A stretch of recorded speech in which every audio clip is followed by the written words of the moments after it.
नमस्कार प्यारे साथियों, मुझे पता ही है जैसे कि आप सभी परेशान हैं, आपके माँ बाप भी परेशान हैं। स्टूडेंट, जैसे कि मैंने आपको पर्सनल नंबर दिया था उस पर आपने जो मुझे वीडियो सेंड करी हैं, स्टूडेंट्स आज मेरा भी रोने का मन कर रहा है और उससे पता चलता है कि भाई कितनी बुरी हालत हो गई है हमारे उत्तर प्रदेश राज्य की। स्टूडेंट्स, आप तो परेशान हैं ही, लेकिन आपसे ज्यादा आपके माँ बाप परेशान हैं, क्योंकि सबसे ज्यादा आस लगाकर आपके माँ बाप भी बैठे थे। मैं आपको वीडियो दिखाऊंगा, शॉर्ट डालूंगा, जैसे कि आपके माँ बाप इतने भावुक हुए हैं। अरे मेरे परमात्मा योगी आदित्यनाथ जी, मोदी जी, भाई जग जाओ और हम सभी स्टूडेंट्स का जो आपने अन्याय किया है उनका न्याय हमें दिलाओ और हम न्याय लेकर रहेंगे। हम हटने वाले नहीं हैं जब तक हमें न्याय नहीं मिलेगा। स्टूडेंट्स, ये छोटा सा मेरा YouTube चैनल है, जितना मेरे से हो रहा है उतना मैं करूंगा। चाहे कोई मेरे YouTube चैनल को डिलीट करा दे, मुझे परवाह नहीं है, पर जो मुझे बोलना है वो मैं अपने YouTube चैनल पर बोलूंगा। इन्होंने बिल्कुल सही नहीं किया है। इन्होंने सिर्फ और सिर्फ इन्होंने पैसा कमाया है। 60,244 भर्तियों का इन्होंने सिर्फ और सिर्फ फायदा उठाया है। इन्होंने हमें सपना दिखाया था कि हम आपको कांस्टेबल और हम आपको दीवानजी बनाएंगे, लेकिन ऐसा प्यारे साथी बिल्कुल नहीं हुआ है। इन्होंने कांस्टेबल क्या, इन्होंने हमारी जो हालत है वो भाई सफाई कर्मचारियों की भी नहीं छोड़ी, क्योंकि हमारे माँ बाप भी टूट चुके हैं और हम भी अंदर से टूट चुके हैं। ये दर्द कोई और नहीं समझ सकता, ये दर्द टीचर और स्टूडेंट्स ही समझ सकती हैं। जैसे कि एग्जाम्पल मैं आपको दूं, एग्जामपुर के विवेक सर को देखिए, फूट फूट कर रोने लग गए थे लाइव क्लास में ही, क्योंकि भाई उन टीचर ने मेहनत करी थी, चाहे RWA का हो, चाहे भाई उत्कर्ष क्लासेस के हों। सभी टीचर्स ने काफ़ी मेहनत की थी यूपी पुलिस एग्जाम में कि हमसे जो स्टूडेंट्स पढ़ रहा है वो जरूर कांस्टेबल बन जाए, और उन टीचर्स को भी पता है कि गरीब बच्चे ही हैं जो हमसे पढ़ते हैं। नहीं तो मेरे प्यारे साथी, ऑनलाइन में कोई रईस बाप के औलाद नहीं पढ़ती है। उन्हें तो भाई कोचिंग सेंटरों में काफ़ी फीस दे देकर वो पढ़ सकते हैं। उन्होंने सोचा था कि हमसे पढ़ रहे हैं, चाहे हमें कितनी भी मेहनत करनी पड़े हम मेहनत करेंगे और हम कांस्टेबल बनाकर छोड़ेंगे, लेकिन इस सरकार ने सबकी मेहनत पर पानी फेर दिया और सबको रुला दिया।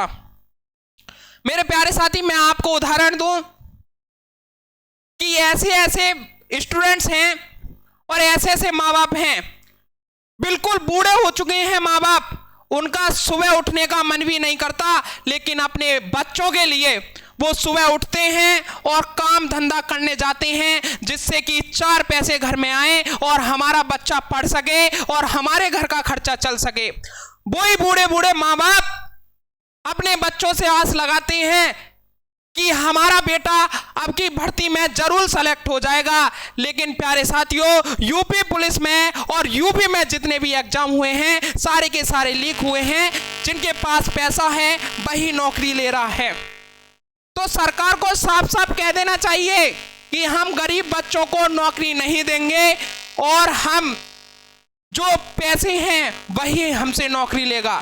साफ साफ एक गाइडलाइन बना दीजिए, कह दीजिए, तो फिर जो गरीब बच्चा है वो पढ़ने पर फोकस ही नहीं करेगा। मजदूर हैं, मजदूर ही रह लेंगे, लेकिन भैया क्या फायदा जब मेहनत का फल ना मिले? क्या फायदा पढ़ने से? फिर क्या फायदा? आप बताइए मुझे, है कुछ फायदा? मिला कुछ फायदा? नहीं मिला। स्टूडेंट्स, जितना हो सकता है शेयर कीजिए, सभी स्टूडेंट्स के पास में ये आवाज मेरी पहुंचनी चाहिए, क्योंकि अभी मेरे पास में इतने सब्सक्राइबर नहीं हैं, ज़्यादा से ज़्यादा स्टूडेंट्स तक ये आवाज़ पहुँचे। बस आप ही शेयर कर सकते हैं इस क्लास को, तो इस सेशन को, इस वीडियो को शेयर कीजिए। स्टूडेंट्स, दर्द होता है भाई, इतने गरीब परिवारों से हम लोग हैं और जब हमारे साथ में ऐसा कुछ हो जाए तो भाई अंदर से टूट जाती हैं। और स्टूडेंट्स, अब तो उन ऐसे लोगों को भी शर्म आ जानी चाहिए जिन्होंने ये पेपर लीक कराया है, और जिनके पास ये पेपर आया था उन सभी को शर्म आनी चाहिए। क्योंकि स्टूडेंट्स, अब मैं एक ऐसा उदाहरण बताना चाहता हूं आपको जिससे सुनकर आपके रोंगटे खड़े हो जाएंगे। स्टूडेंट्स, एक स्टूडेंट्स का 17 तारीख को एग्जाम था, जिससे मैं बेहद परिचित हूं, उसकी फैमिली से भी। उसकी फैमिली इतनी गरीब है, बेहद ज्यादा। जब अपने घर बताता है कि मेरा पापा 17 तारीख को एग्जाम है और मुझे निकलना है, तो उसके पापा का कोई जवाब नहीं आया। बस ठीक है, उन्होंने कहा ठीक है बेटा, आराम से एग्जाम देकर आना।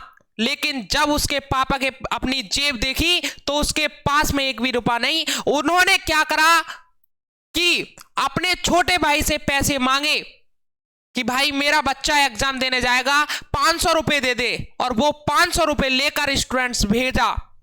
वो पेपर भी कर कर आया और अच्छा पेपर कर कर आया। जब उसने देखा कि पेपर तो लीक हो गया है, और ऐसे माँ बाप जो अपने बच्चों के खातिर हाथ फैला फैला कर उन्हें एग्जाम देने के लिए भेजते हैं, तो भाई उन पर ऐसे में क्या बीत रही होगी, सोचो आप। तो ऐसे दलालों को और ऐसे स्टूडेंट्स को भी शर्म आनी चाहिए जिन्होंने पेपर लीक करा और वो पेपर देख कर गए और पेपर कर कर आए। उन सभी स्टूडेंट्स को शर्म आनी चाहिए और उन सभी दलालों को शर्म आनी चाहिए। और ये सभी दलाल, मेरी भगवान से भी प्रार्थना है, हे भगवान, ये सभी के सभी दलाल जिन्होंने ये पेपर लीक कराया है, ये सब के सब सामने पर आए, इनका भंडा जल्दी से जल्दी फोड़े और इन्हें बेहद कड़ी से कड़ी इनके ऊपर कानूनी कार्रवाई की जाए। स्टूडेंट्स, ऐसे दलाल बिल्कुल नहीं बचने चाहिए। क्योंकि मेरे प्यारे साथी, जब एक हत्यारा एक मर्डर कर देता है तो उसे फांसी की सजा या उम्र कैद मिलती है, लेकिन इन दलालों ने 55 लाख परिवारों का हत्या की है, 55 लाख परिवारों के विश्वास को तोड़ा है। तो इन्हें तो कड़ी से कड़ी कार्रवाई होनी चाहिए। मेरे प्यारे साथी, आज की वीडियो में मुझे यही सब आपको बताना था। कैसे कैसे बच्चों के माँ बाप भी भावुक हो रहे हैं, जिन्हें देखकर हमसे भी नहीं रहा जा रहा, जिनका दर्द देखकर हमसे भी बैठा नहीं जा रहा, और हम उस दर्द को आपसे बयान करने आ रहे हैं। तो स्टूडेंट्स, आपका फर्ज बनता है इस सेशन को ज्यादा से ज्यादा उन स्टूडेंट्स के पास में पहुंचाएं जो हमसे अभी तक नहीं जुड़ पाए हैं। सभी को पता लगना चाहिए आखिरकार एक स्टूडेंट कितनी मेहनत करता है, 12-12, 18-18 घंटे लाइब्रेरी में बिताता है, रात की नींद को छोड़ता है अपने भविष्य के खातिर, अपने माँ बाप के भविष्य के खातिर। लेकिन उसका अंजाम क्या? Paper leak, paper leak. उसका सपनों का क्या? सारे के सारे सपने बेकार।